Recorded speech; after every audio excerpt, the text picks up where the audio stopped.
as I breathe in and out again and again. I don't doubt, I sit and I plan, and I found out that I can execute. If I'm driven, if I listen, if I learn all the wisdom, read some books, something written, watch the best teacher system I invest. Never hidden, I ain't scared, ain't no chicken, I take dares. I'll be winning, you get back what you're giving. Find the reason that you're living, what you're good at, all your gifts and what you love. Take a risk and find out what you've been missing. Yeah. The will lies deep way under the surface, and like a fire needs coal in the furnace. This is your goal that makes it all worth it. This is your why that gives you your purpose. The will lies deep way under the surface, and like a fire needs coal in the furnace. This is your goal that makes it all worth it. This is your why that gives you your purpose.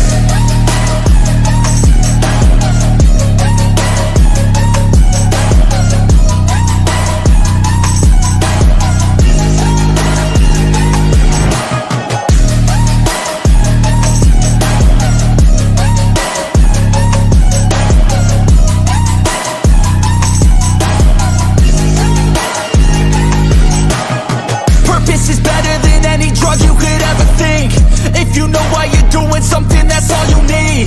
I wake up ready for the day because I believe in everything that I'm doing like it was meant to be. I get fixated and captivated on learning things. Don't hesitate to ask questions, the answer that I need. It's out there somewhere, I swear I can find the recipe. By testing, learning, and turning into a better me. The will lies deep way under the surface, and like a fire needs coal in the furnace. This is your goal that makes it all worth it. This is your why that gives you your purpose. Your will lies deep way under the surface, and like a fire needs coal in the furnace. This is your goal that makes it all worth it. This is your why that gives you your purpose.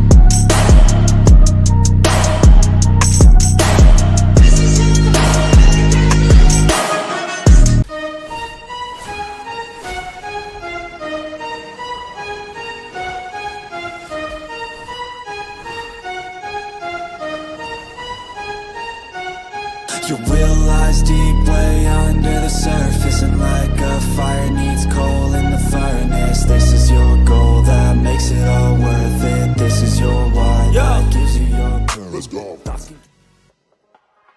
Hello everybody, and welcome to Wayranda Gaming, as we bring you the final game in a best of 3 between G7 Esports and Eschaton Sonata.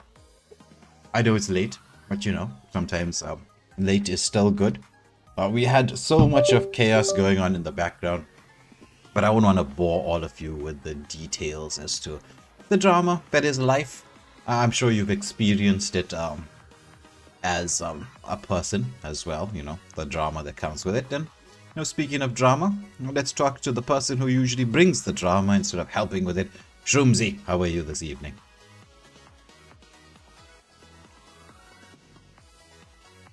Okay, I don't know if I can hear Shroomzy can hear me. Okay, sorry, I had the McDonald's Wi-Fi issue. Just repeat that, please. well, basically, I was talking about drama, right? And I was like, well, let me introduce to the person who brings the drama instead of help solving it. Shroomzy, over to you. I am the #1 drama. I am like Siam Delon on steroids. But you know, I was teasing you, right? This is not even the worst joke I've made for the evening. The worst one, I think, was dissing an entire race. You know, the Asian people, like, they just can't open their eyes properly. It's like, you don't know whether they're looking at you or not. Welcome to the late night show, Waylander Unleashed. Let's go. Yeah, so speaking of Unleashed, the score right now for everybody at home, it's 1-1. G7 won the first game in dominant fashion. Econ came back in a tightly contested second match. They've put the game on edge. And so right now, it's all to play for. It's do or die for both of these teams. We're going to get the lobby bans. I can see Lotus's thumbs up here. Okay, so and she typed out the lobby bans. It's Camilla, CC11, and Angela. And so it's an all-female cast of banning. I mean, it's a solid pair of bans there.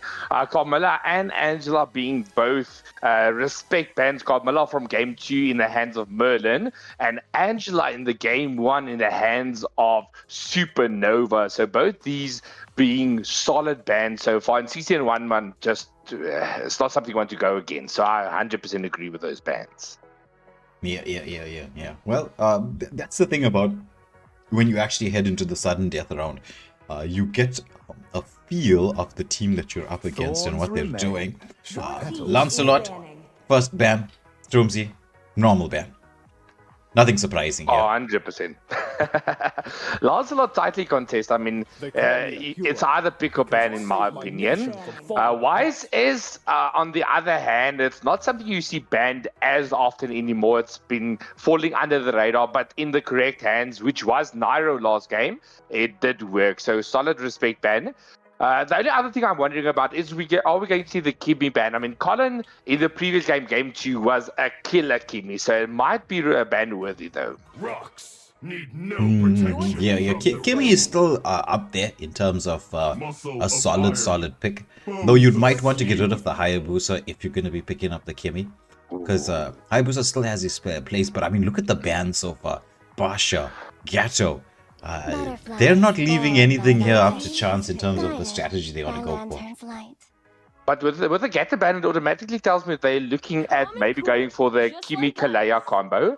There is a combo that works, and Merlin loves playing the Kalea, but Gato kind of does counter that whole engagement if you're not playing safe enough. But looking at Supernova picking up the Zushin. So Zushin is really good at dealing with the slow-moving roams. Could we possibly see a Khalid make an appearance? Because Khalid right now is looking very, very deadly. Even a Hilda, for that matter. I mean, it was solid. Hilda doesn't see play actually as often. I mean, she's just a big body that throws out. In the early game, she's deadly, but she does fall off. I'm loving this Lapu pick that they brought back from the first game, and there's the Hayabusa to counter out the Kimi. So Kimi not going to have as free a game as she had last time. Yeah. Well, both the Kimi and the Harith, for that matter. Because, I mean, Harith, you either going to have to lock him down, or if you, I mean, Hayabusa, right, in that 1v1 situation, as long as there's not too many minions or heroes close by, he's going to dive that backline to get the Harith. But Super Ryota picking up the Phoveus. Phoveus, decent to lane up against the Lapu, but at the same time, it's a clever pick because it both is a hero that can deal with the Lapu, and at the same time is a counter pick to the Harith. Though I don't think they would have really been picking it up. I mean, how many XP lanes can you play? There's only one XP lane. Yeah, which is true. But I mean, this is interesting going for. Okay, there's the Kalea ban. I was expecting this Kalea pick to come out earlier. So banning it out, I 100% agree with that pick. But looking at the Phoveus, and another roam that can counter very well is going to be either a set roam, like I wouldn't hate the Tiger in this lineup, or the other option would be, of course, the Khalid would be deadly in the hands of Econ. Said there are no shortcuts. I literally invented That's one. actually a good pick. That's a very good pick. That's a solid pick. That's a very good pick. I would have said if you're going chip, instead of the Phoveus, I would have picked up the Yuzong. And then you have the skill matchup of the Yuzong Lapu, but also you have the Yuzong for the portal fights. But I'm loving this chip actually. I think it's a solid pick. I would expect them to. There's not a lot they can do here. Time to take Will the it field. grant immortality? Your team is But that's not the choice. I'm not loving this. Okay. Wait, you said Alice. Who's gonna roam? Alice roam? I was expecting like Balearic or Minstatar or something like that, bro. Picking up the Annas. Demons shall bathe in their blood. The light belongs to the righteous. Interesting. Interesting with the Alice pick. I mean, Alice needs items in order to sustain. And, okay, she does have mobility, right, on the positive side. So she can be, she can like get her levels like that and gold like that, but I don't know. Like, I really don't know about that. Well, I'm not loving the Alice pick. And it's Alice with a flicker. You don't need flicker with Alice. Throw Vengeance on or something else. You don't need flicker with the Alice. Also, like the Bruno versus Harith matchup. That would be one of the matchups that Bruno won't have the best of times at. Because Harith has that shield. Yes, Bruno can dish out the damage, right? Not to say no. But it's not going to be a fun time in the goal lane for the Bruno. Unless this was a bit of an auto pick. Let me just get the pause going here, right? Yeah, but I think Bruno lagged out. Let me quickly find out what happened here. Well, we're back in the pause meta. I think I'll blame General Cho because I can see him in the live chat spamming comments. Bro, he's been burning to watch the game. He was actually in the Econ voice chat, and I was told him, "No, bro, you're not Econ now. So, bye-bye. Go sleep."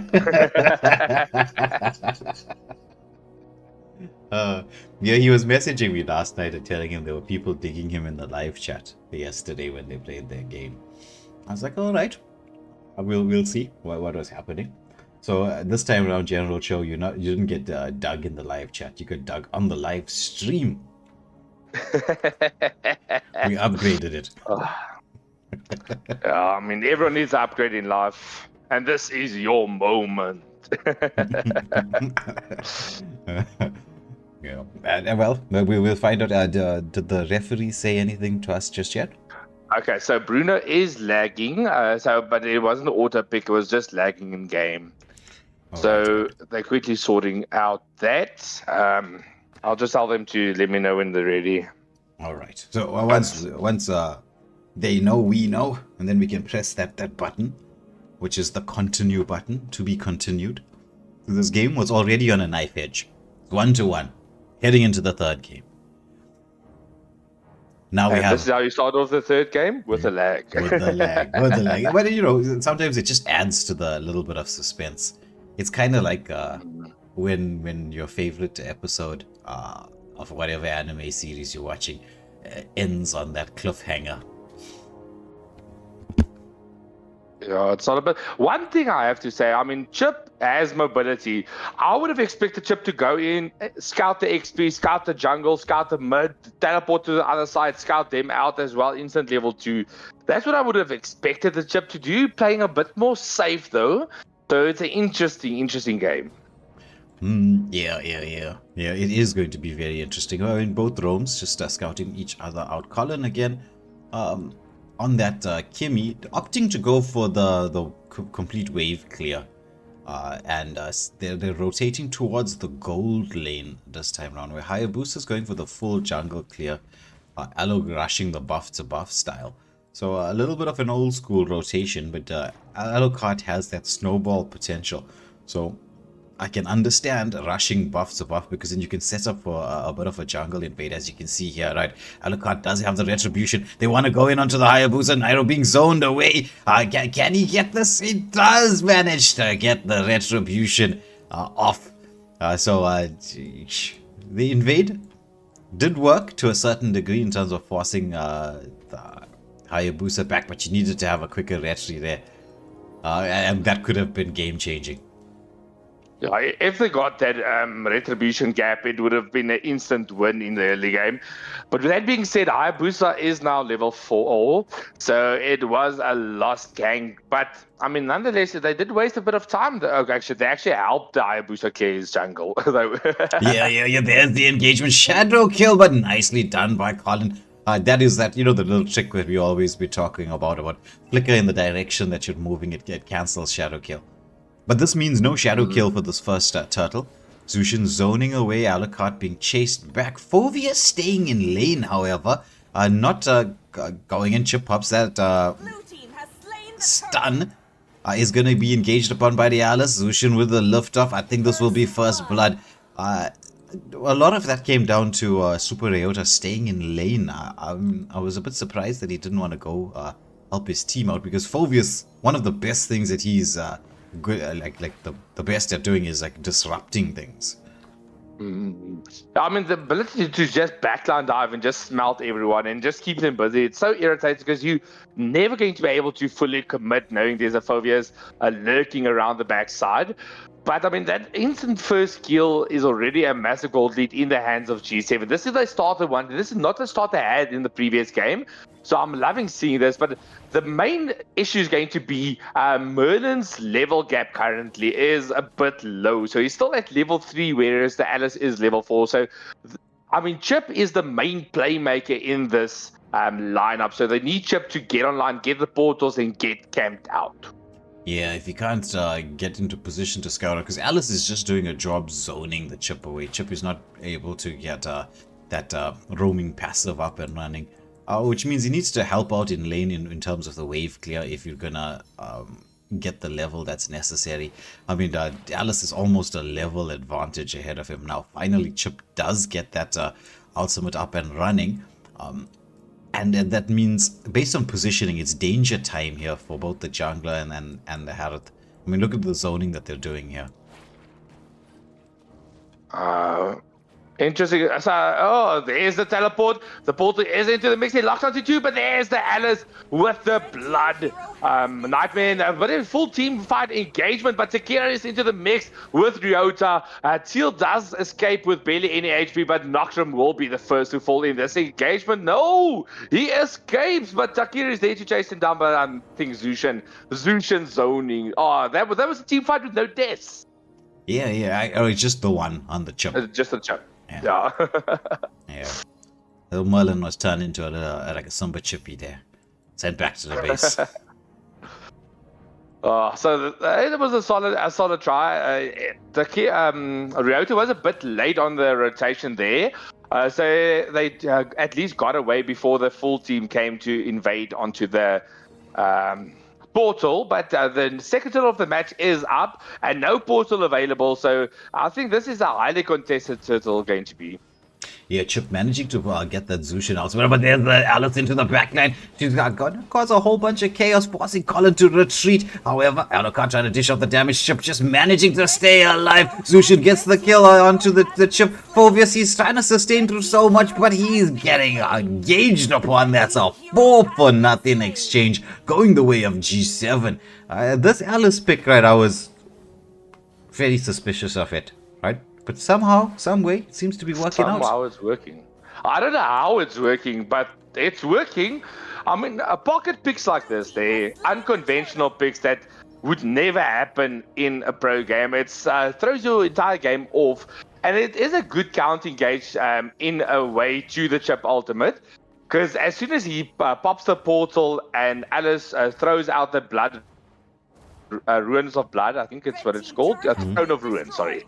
So if she throws out the Throne of Ruin and stuns their whole team up, it's an instant turnaround gameplay. Yeah. And I mean, you combine this with the Crimson Lantern. Oh, there's a nice stun here. Engagement onto Supernova, who flickers back to safety. But so far, 6 kills to the good. Other side of G7 Esports with quite a huge goalie. There's the Zaban Force coming out. But once more, that Alice in position, forcing Unreal back as it's Takir engaging upon that Bruno manages to get the kill, the shadow kill off only onto the Phoveus, as it's going to be Colin with another pick of Phoveus into the front line. He's continuing with his Super Mario hammers. But he's gonna get taken down. It's a Crimson Lantern there from that Zetchian, keeping at least one more kill to the good, but that did drop the gold lead by half.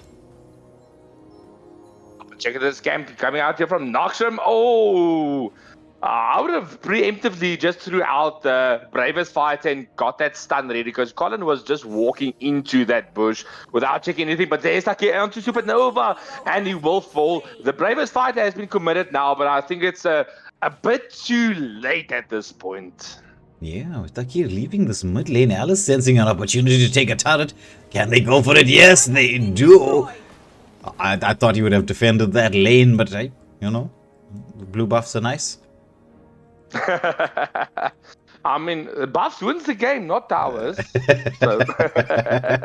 Yeah, Taki, we're messing with you, right? Today is the day for me just throwing everybody under the bus. In fact, I was throwing the bus under the bus, the way how things were going. But so far, positioning here from G7 very much on point. Chip could be in a little bit of danger. Does get the scout out. Lapu was waiting patiently. Zushin wants to go in. She's been the real cause of problems. Chip does pop the portal as the Econ delaying, going in. They are going to get that set up, but there's going to be that Throne of Ruins. Somehow, the Phoveus is surviving through all of this. Zavin Force does come out. It's a 2-for-1 exchange going in the favor of G7 at this moment in time. But Kemi, with the stun up here, it's a 3-for-1 engagement. Lapu, he's going into the mix. Harith dances around. Is he going to get shadow killed underneath the turret? Yes, but there's going to be the Kemi. She's trying to get something done, but oh, you don't want to go up against Nairo on that Hayabusa at this stage. Map control, gold lead, kill count, all in the favor of G7 at this moment in time. Oh, I mean, they're playing a solid game so far. Playing very well around this Alice with the counter engage that she has into that Throne of Ruin. But with that being said, I mean, when you head into the mid game, as soon as Harith gets online, as well as Phoveus gets the full items, that's when the chip portals are going to start to hurt. But I would expect a little bit more anti-heal from the side of G7, but it seems not to be the case today. But yeah, interesting. Yeah, so Chip going in, pops that portal. However, the dash away there from Iziel on that Bruno manages to keep himself safe, but there's they use that to their advantage. Econ managing to take an extra turret. Sticking around, however, are they good? Is this going to be a bit of overextension from them? I think it might be because they're creating the space for G7 to wrap around to try to get in there. There's going to be the Hayabusa with the shadow kill into the back. Chub tries to CC everybody up. He's going to get taken down. Crimson Lantern comes out from the Zushin. See, this is the thing that we always talk about when it comes to speed of play. If you're going to be doing whatever you want to do, like you created the space, take a turret, you take the turret, you get out. The longer you stick around, you're giving vision of where you are, and obviously that's just problematic. Yeah, because then you get wrapped around and ganked from the sides, and then there are more players that's able to just come back and take you down. And as soon as you lose 2 members, you lose the Lord, as they did in this example. Yeah. And, well, with the Lord, the side of G7, they can actually go and secure the tier 2 turrets, because that's going to be their strat right now. They're trying to get the waves sort of synced up, but they're not quite there. Lord being allowed to freely push on the bot lane. Lapu's starting a bit of a jungle invade here. There's no way Econ can contest for this buff. Why would you, when you got the lanes to defend?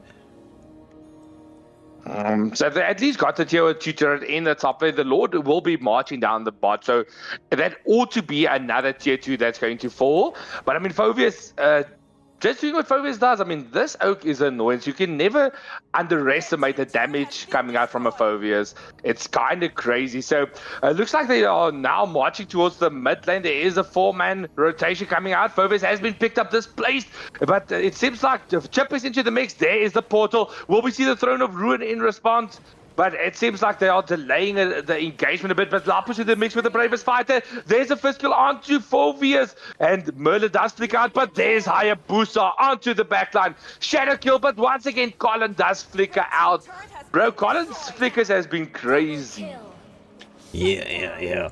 Oh, but it's Alice. She's going to take out the other card. But will Kiwi be able to get the response? It's 2 for 4 in the favor of G7. This is the base wide open. It's just Colin left alive to try to defend everything. He's pulling the wave. Bruno dishing out the damage. Oh, Colin gets taken down. The base is open. Phoveus, he needs to get the minion wave, but the lock is on. And that's G7 with a quick victory in the third game. Oh, that was a solid. So this ends off the second match, G7 versus Eschaton Sonata, 2-1 to the favor of G7. So getting this victory is very important. So this puts Econ at 2 losses already. And who did they have left to face? So they're only facing OTK. So they lost against Green Warriors, and now they lost against it was G7. But I mean, G7 and OTK still has a few games to play, so they're not out of the game just yet. But it is a major uphill battle from here on out for Eschaton Sonata. Yeah, especially considering that OTK quite a strong squad. You know, OTK stands for One Trick Kings. I actually thought it was one turn kill, because that's the original OTK meaning. That's what OTK means, but they saw OTK, they're like, okay, we are One Trick King, so let's go for it. I mean, understandable, but... Yeah, so if you see Nigel write Binecatcher, just ban Alpha. Ban Alpha.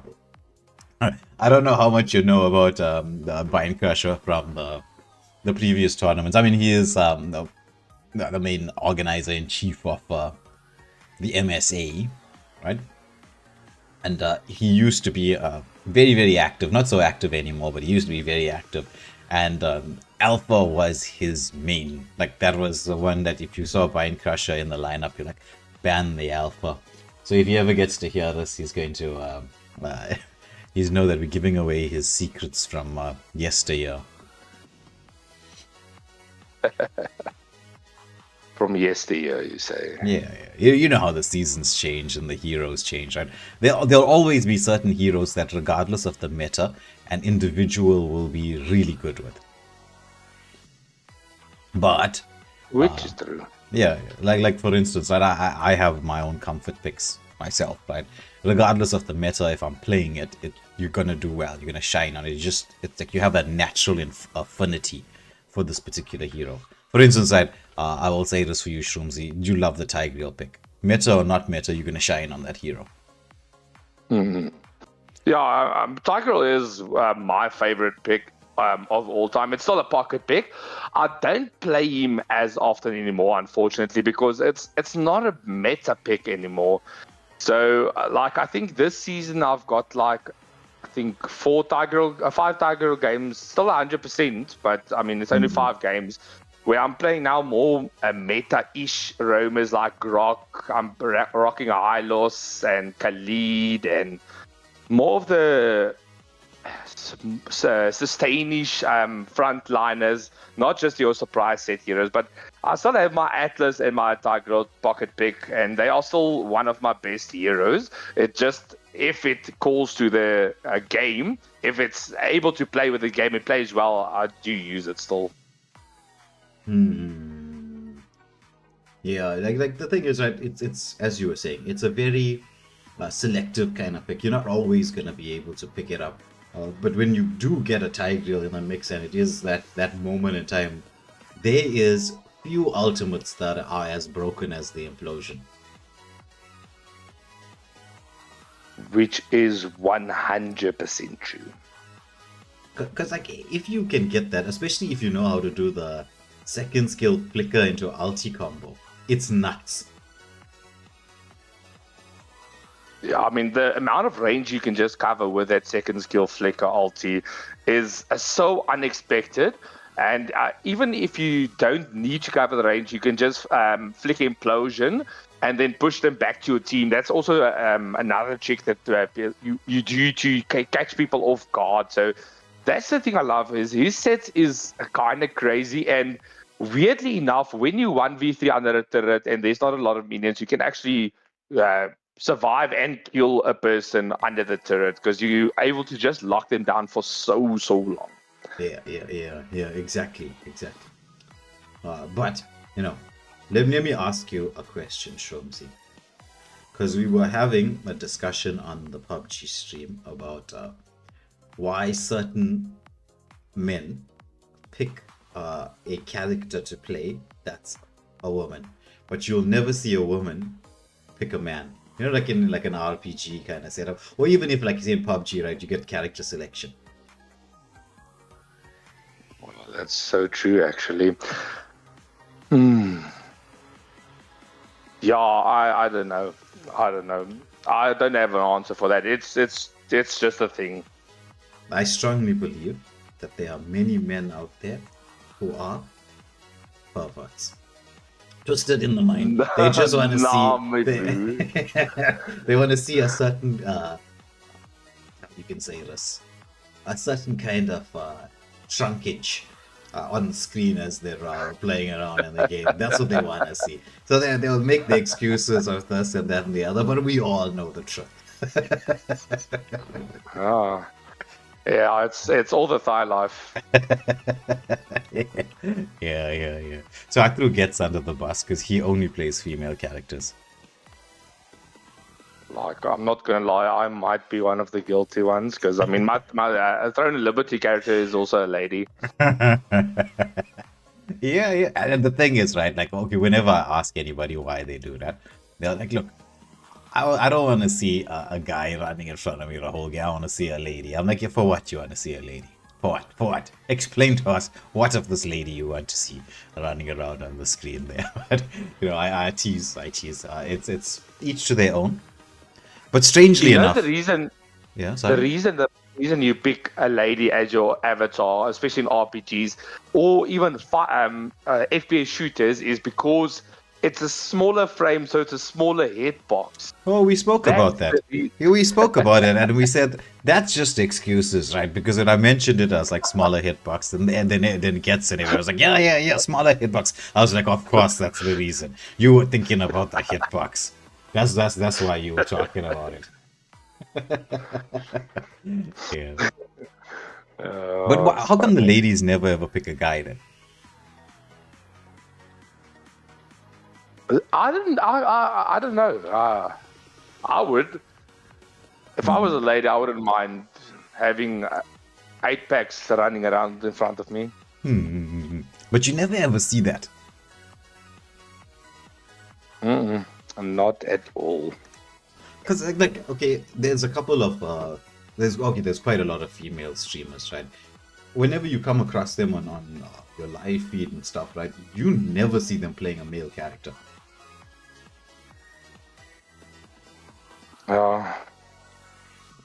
It's true. But the more important question is, right, why are female streamers so much more popular than male streamers? Why? It's always been a thought that I've had. I just don't understand it.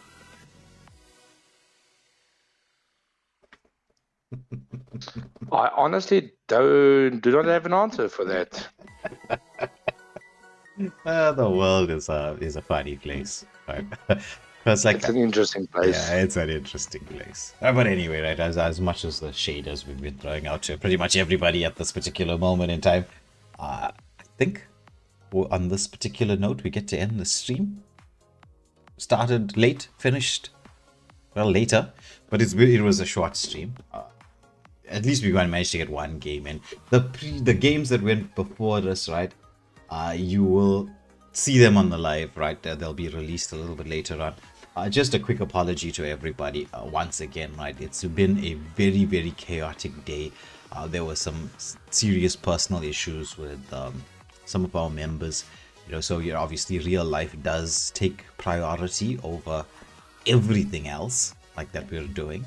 So that was just a bit unfortunate, and then we had like multiple streams to be running and just one streamer, unfortunately. So with all the chaos and drama, somehow, some way, we've muddled our way through the day.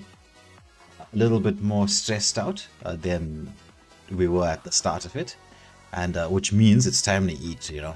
Floomsy, I don't know if you're one of the stress eaters. Nah. If I'm stressed, I drink a glass of Coke. Coke. Okay.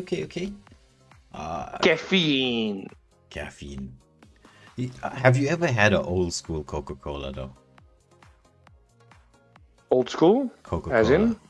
Before 1950s. Anything made before the 1950s. My brew, I'm 25. No, I have not. No, I mean, that's way before my time as well, but there's some still on shelf. You know why I ask this? Mhm. It's in the name Coca-Cola. It's made from I think it's called the cacao leaf, which is the same leaf that they make a certain white powder from. So, Interesting. yeah, Coca-Cola back in the day, the original Coke, was addictive for a very specific reason. They removed obviously that ingredient. I think it was after the 1950s, since the world finally realized how addictive certain substances are, and they removed it from the recipe. But you know, they still use the leaf, so it always makes me wonder what other chemicals are in that leaf. Because Coke is super addictive. Let's be honest. I mean, I love my Coke.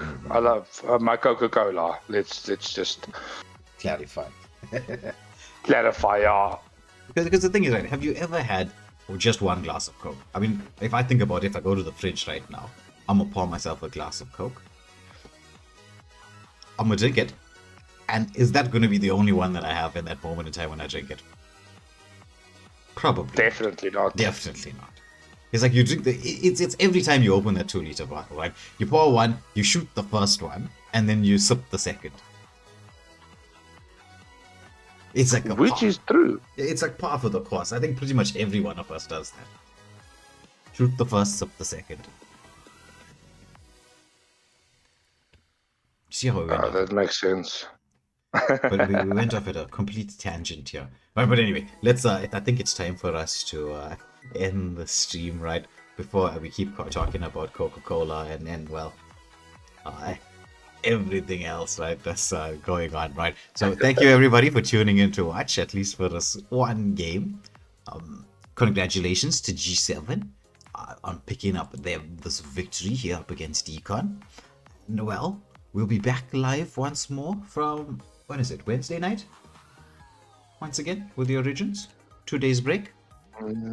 I think it might be Thursday, Wednesday or Thursday. I'm not 100% sure. All right. We'll have the schedules up and running. We'll be back very, very shortly. Though we won't be on break from streaming. Right? I'm going to be running a series called Time to Die, because that's what I've been doing. Shroomsy, last night I actually went on to the PvP of Elden Ring, which is as sweaty as you can imagine. I had like 6 losses in a row before I got my first victory. It's extremely sweaty. But I'll be running this Time to Die series where it's